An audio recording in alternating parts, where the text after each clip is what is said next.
आप देख रहे हैं इंडिया टीवी। आपके साथ मैं हूं मीनाक्षी जोशी। नए कृषि कानूनों के खिलाफ आंदोलन के 19वें दिन दिल्ली के बॉर्डर्स पर डटे किसान अनशन पर हैं। सुबह 8 बजे शुरू हुई भूख हड़ताल के 7 घंटे बीत चुके हैं। शाम 5 बजे ये अनशन खत्म हो जाएगा। आपको दिल्ली के 3 बॉर्डर्स की तस्वीरें दिखा रहे हैं, टीकरी बॉर्डर, सिंघू बॉर्डर और गाजीपुर बॉर्डर, जहां किसानों का अनशन जारी है। किसान संगठनों से जुड़े लोग आज देश भर के जिला मुख्यालयों पर भी प्रदर्शन कर रहे हैं। दिल्ली बॉर्डर पर किसान डटे हुए हैं तो सियासत भी नॉन स्टॉप हो रही है। आज आम आदमी पार्टी भी किसानों के समर्थन में सामूहिक उपवास कर रही है, जबकि पंजाब से कांग्रेस के प्रदर्शन की ऐसी तस्वीरें सामने आई हैं जो हैरान करने वाली हैं। एक और किसान भूख हड़ताल पर हैं तो कांग्रेस के प्रदर्शन में पार्टी जैसे इंतजाम किए गए थे। इसके अलावा लखनऊ में समाजवादी पार्टी के कार्यकर्ताओं ने किसानों के समर्थन के नाम पर हंगामा किया। इस दौरान पुलिस के साथ उनकी झड़प भी हुई और पुलिस को लाठीचार्ज भी करना पड़ा है। दिल्ली के जंतर मंतर पर भी पंजाब कांग्रेस के सांसद किसानों के समर्थन में धरना दे रहे हैं। हालांकि सवाल अब तक बना हुआ है कि इस दंगल का हल आखिर कैसे निकलेगा। मोदी सरकार मंथन पर मंथन कर रही है, लगातार बैठकों का दौर चल रहा है। आज एक बार फिर कृषि मंत्री नरेंद्र सिंह तोमर ने गृह मंत्री अमित शाह से मुलाकात की है। इसके बाद कृषि मंत्री ने किसानों के साथ एक मीटिंग भी की। रास्ता निकालने का प्रयास किया गया। आज हरियाणा के डिप्टी सीएम दुष्यंत चौटाला ने भी केंद्रीय मंत्री नितिन गडकरी से मुलाकात की।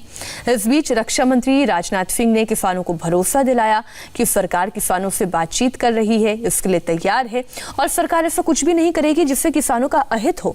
सरकार और किसानों के बीच 6 दौर की बातचीत बेनतीजा रही है, क्योंकि किसान कुछ भी सुनने और मानने के लिए तैयार नहीं है। वो तीनों कृषि कानूनों को रद्द करने के अलावा और किसी विकल्प के लिए तैयार नहीं है।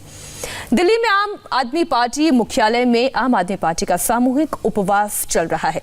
आम आदमी पार्टी के सभी बड़े नेता मौजूद हैं। हालांकि मुख्यमंत्री अरविंद केजरीवाल अब तक नहीं पहुंचे हैं। मौके पर मौजूद इंडिया टीवी संवाददाता विजय लक्ष्मी की एक रिपोर्ट आपको दिखाते हैं। किसान आंदोलन के समर्थन में आज आम आदमी पार्टी जो है वो एक सामूहिक उपवास पर है और आम आदमी पार्टी के जो तमाम नेता हैं, दिल्ली में जो पार्टी का दफ्तर है वहां पर सामूहिक उपवास पर बैठे हैं।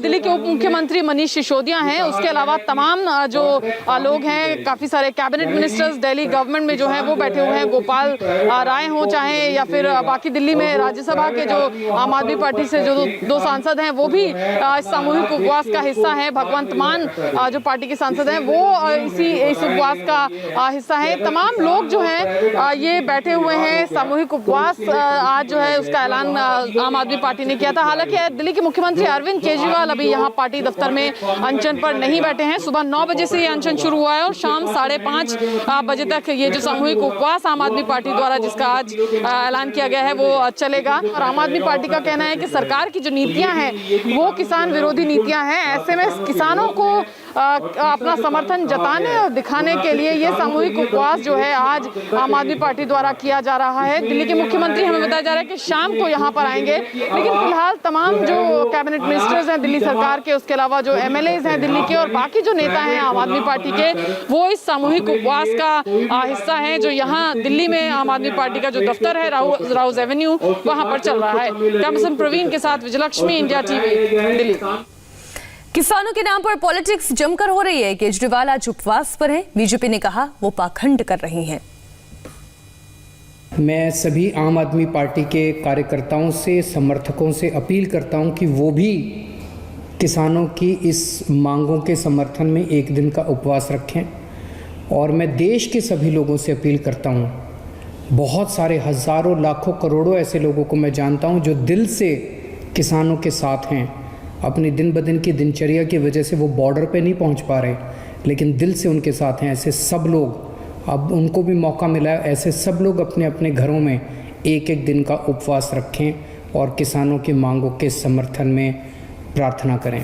केजरीवाल जी तो बिना पैदे के लौटे गए, वो कहते हैं ना, वो हैं उनका तो ये खुद ही बिल इन्होंने पास किया और अब ये विरोध कर रहे हैं जिस तरह से कांग्रेस कर रही है। कुल मिलाकर कांग्रेस ने भी तो अपने घोषणा पत्र के अंदर ये चीज़ कही थी कि हम अगर सरकार में आए तो हम एपीएमसी को ख़त्म करेंगे, और आज इस बिल के अंदर तो यही है कि एपीएमसी के अंदर हमने तो कहा है कि किसान एपीएमसी में भी बेच सकता है और बाहर भी बेच सकता है। हमने एपीएमसी को ख़त्म भी नहीं किया, लेकिन कुल मिलाकर कांग्रेस ने अपने घोषणा पत्र के अंदर ये चीज़ कही है। अब वो घोषणा पत्र से मुकर रही है। तो मैं सोचता हूँ कि या तो जिस समय उन्होंने घोषणा पत्र की घोषणा की थी उस समय वो झूठे थे या अब झूठ बोल रहे हैं। तो ये स्पष्ट है कि किसान है, जो कांग्रेस है, वो इसके अंदर निश्चित रूप से राजनीति कर रही है और विपक्ष राजनीति कर। आप नेताओं के उपवास को प्रकाश जावड़ेकर ने पाखंड बताया था, जिस पर मनीष सिसोदिया ने पलटवार किया है। आप सुनिए। आज किसानों के समर्थन में पूरा देश है। पूरे देश का किसान इन 3 काले कानूनों से डरा हुआ है, क्योंकि इनके लागू होने के बाद उसकी जिंदगी में भूचाल आ गया है। उसकी फसल का जितना दाम उसको पहले मिल रहा था उतना भी नहीं मिल रहा है। इसलिए वो किसान सड़कों पे विरोध में। जब किसान सड़कों पे विरोध में है तो ये उसको कभी देश की सुरक्षा के लिए खतरा बोल रहे हैं, कभी उसको नक्सली बोल रहे हैं, कभी उसको बोल रहे हैं कि फर्जी है। तो इन सब के बीच में आज किसान संगठनों ने, पूरे देश के किसानों ने ऐलान किया कि अपनी मांग के समर्थन में इन तीनों काले कानूनों के विरोध में वो 1 दिन का उपवास रखेंगे और उनकी मांग है कि इन तीनों काले कानूनों को वापस लिया जाए। आम आदमी पार्टी के नेता अरविंद केजरीवाल जी ने भी अपनी पार्टी के सभी लोगों को कहा कि हम भी 1 दिन उपवास पर रखें। उन्होंने पूरे देश का आह्वान किया कि अन्नदाता की हालत खराब है और अन्नदाता के ऊपर 3 कानून लाद दिए गए हैं, वो उसका विरोध कर रहा है। उसके समर्थन में आज हमें विपक्ष लगातार कृषि कानूनों पर पॉलिटिक्स कर रहा है। इस बीच मध्य प्रदेश के मुख्यमंत्री शिवराज सिंह चौहान ने कहा कि कांग्रेस किसानों को बहका रही है। हम किसानों से हर मुद्दे पर बात करने और समाधान के लिए तैयार हैं। किसान को न्याय मिल रहा है इन कानूनों के तहत, इसलिए कांग्रेस भ्रमित ना करे, राजनीतिक रोटियां किसानों के नाम पर ना सेके। पूरे देश के किसान इन कानूनों के पक्ष में हैं। जो किसान भाई हमारे सिंधु बॉर्डर पर बैठे हैं वो भी हमारे अपने हैं। वो चर्चा करें, बातचीत करें। सरकार हर प्रश्न का उत्तर देने के लिए और हर समस्या के समाधान के लिए तैयार है। गाजीपुर बॉर्डर से दीक्षा पांडे, शाहजहांपुर अलवर से हमारे साथ पवन नारा जुड़े हुए हैं। पवन, इस वक्त शाहजहांपुर पर स्थिति क्या है? क्या किसानों की मांग है? क्या कोई बीच का रास्ता निकलने की अब भी कोई गुंजाइश है? सबसे पहले आपको मीनाक्षी शाहजहांपुर की तस्वीर दिखा देते हैं। दिल्ली और जयपुर को जोड़ने वाला ये हाईवे है। दिल्ली से जयपुर आप बेफिक्र होकर जा सकते हैं, कोई दिक्कत नहीं है। लेकिन जयपुर से अगर दिल्ली आना चाह रहे हैं तो ये नेशनल हाईवे रोका गया है। आज यहाँ इस धरने का दूसरा दिन है। यहाँ हरियाणा की सीमा शुरू होती है। रेवाड़ी पुलिस ने बैरिकेड लगाए हैं और यहाँ ये लोग पहुंचे हुए हैं। आपको अगर बताएं, संख्या यहाँ सीमित है। अभी अभी जो झंडे और बैनर देख रहे हैं, लोग गुजरात से आए हैं और किसान अभी भी अपनी मांगों पर टिके हुए हैं। जरा कुछ किसानों से पूछ लेते हैं। सर, कोई संभावना है बीच के रास्ते की, या अभी भी तीनों कानून वापस लिए जाने की मांग है? बीच का रास्ता कोई है ही नहीं। बीच का रास्ता कुछ नहीं है। वो हमारे एक साथी कहा करते, बीच का रास्ता होता है ऊंट का पाद, ना तो धरती में टुआ करता है ना आसमान फाड़ता है। बीच का रास्ता क्या होता है? बीच का रास्ता कुछ नहीं, रास्ता एक ही है कि कानून वापस लो, दूसरी कोई चीज नहीं होती। तो कह रहे हैं कि नहीं, बीच का रास्ता कुछ नहीं है और सिर्फ कानून की वापसी होनी चाहिए।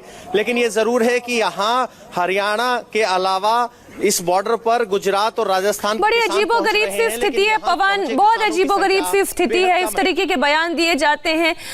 अब हम इन्हें हास्यास्पद कहें या हम बड़े नॉन सीरियस किस्म के भी कई बयान आ जाते हैं। बहरहाल आप जुड़े रहिए हमारे साथ। दीक्षा पांडे भी हमारे साथ जुड़ी हुई हैं गाजीपुर बॉर्डर से। दीक्षा, क्या किसानों की संख्या बढ़ रही है? बिल्कुल मीनाक्षी, ठंड और कोरोना के बीच में यहाँ पर किसान अड़े हुए गाजीपुर बॉर्डर पर। रोजाना वक्त बीतने के साथ किसानों की तादाद और भी ज़्यादा दिखती है और शाम होते होते यहाँ पर वो लोग भी पहुँच जाते हैं जो नौकरी पेशा हैं और यहाँ पर वो पेशेवर हैं, लेकिन शाम को इस प्रदर्शन को, इस आंदोलन को समर्थन देने के लिए यहाँ पर पहुँच जाते हैं। एक बार यहाँ की हम आपको तस्वीर दिखाते हैं। सुबह के मुकाबले यहाँ पर संख्या किसानों की और भी ज़्यादा बढ़ रही है और जाहिर तौर पर इनका यही कहना है कि इस कानून के वापसी से कम इन्हें कुछ भी मंजूर नहीं है।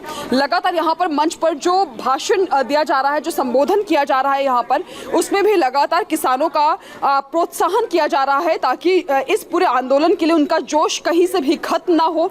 चाहे यहाँ पर बुजुर्ग किसान हो, चाहे युवा किसान हो, सब यहाँ पर। माफ कीजिए दीक्षा, मैं आपको रोक रही हूँ। जिला बॉर्डर पर किसानों की प्रेस कॉन्फ्रेंस हो रही है, हम सीधा उसका रुख करते हैं।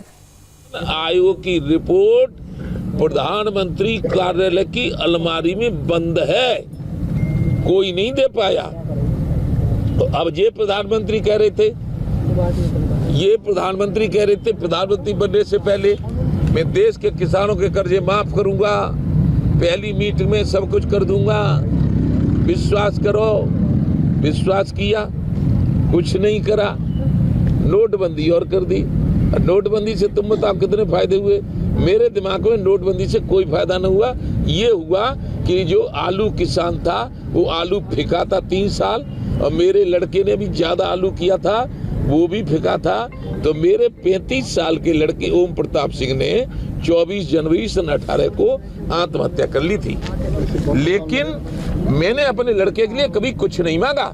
मैंने उसी दिन ये संकल्प लिया था कि भारत के किसी लड़के को, किसान के लड़के को अब नहीं मरने दूंगा, और सरकार से ऐसी मांग करूंगा जिससे किसान के लड़के, किसान के परिवार खुशहाल हो जाए। इस ज्ञापन को पूरा कर दो, फिर हम किसी से कुछ नहीं मांगेंगे कभी जीवन, और हम खुशहाल हो जाएंगे। उद्योगपतियों की भांत हम पे भी धन बरसेगा। जो मीडिया ने चला दिया कि धरना उठा दिया, मैं धरने पर बैठा हूँ। और जो अखबारों में या दैनिक में या किसी मीडिया ने कह दिया कि भानु प्रताप तो भाग गए, अरे भानु प्रताप से को इतना हल्का समझ रहे हो? भानु का पर्यायवाची शब्द सूर्य होता है। तो आप देख रहे हैं कि बीकेयू के नेता भानु प्रताप, जिनके बारे में कहा जा रहा था कि उन्होंने ये धरना प्रदर्शन शायद खत्म कर दिया है, लेकिन ऐसी कुछ तस्वीर दिखाई नहीं दे रही है। दीक्षा, मैं दोबारा आपका रुख कर रही हूँ। मैं देख रही हूँ आपके साथ बहुत सारे किसान जुड़े हुए हैं, क्या वो बात करना चाहते हैं? बिल्कुल मीनाक्षी, वो अपनी कुछ बात रखना चाहते हैं। आप क्या कह रहे थे?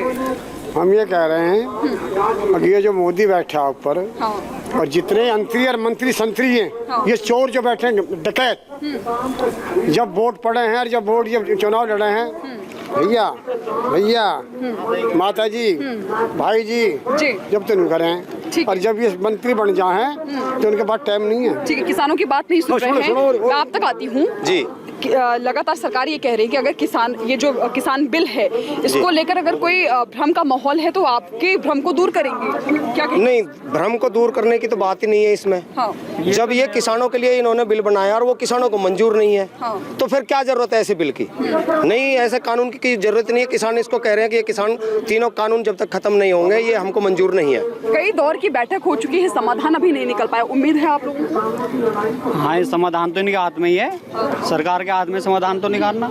या नहीं, तीनों बिल वापस ले, किसान घर चला जाएगा अपने। किसान को क्या चाहिए? लेकिन सरकार ये कह रही है कि जो किसान है वो अपनी जिद पर अड़े, वो अपनी तरफ से कुछ पहल नहीं करना चाहते। जिद पे नहीं अड़े हुए, वो अपनी मांग मांग रहे हैं, जो उनकी मांग है।